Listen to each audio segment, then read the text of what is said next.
Il popolo risponde bene a queste tradizioni, come diciamo noi, piuttosto che si perda una tradizione è meglio che si bruci un paese. Ha commentato così il governatore del Veneto l'appuntamento fisso con la polemica sui Panevin. E l'ha fatto dalla catasta più alta della Marca, ad Arcade, che si fregia del titolo di paese del Panevin.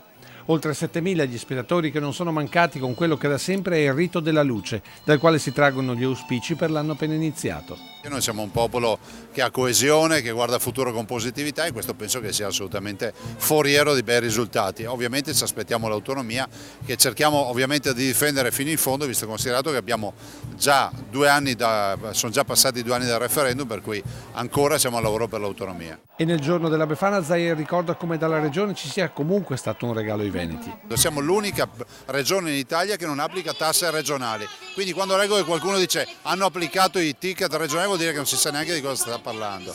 1.179 milioni di euro all'anno che la regione Veneto, unica in Italia, ha chiesto di non applicare. Panevin che ha fatto un po' fatica ad accendersi, mentre tra la gente c'era un po' di confusione sulla tradizione. Perché tutti guardano il fumo? Per sapere come va l'anno, se va bene o no. E quindi cosa deve andare? Verso il dritto, non lo so, verso Point, no, verso Mattina se non sbaglio. Che l'aria deve tirare sempre Verso? il Veneziano. Qua praticamente gli fanno il processo alla vecchia, giusto? E nel più tipico segno dei tempi arriva dall'integrazione la risposta giusta. Da dove viene? È dal Marocco. Ecco, allora ci vuole raccontare come funziona il Panevin? Cosa si deve guardare? Sì, buoni.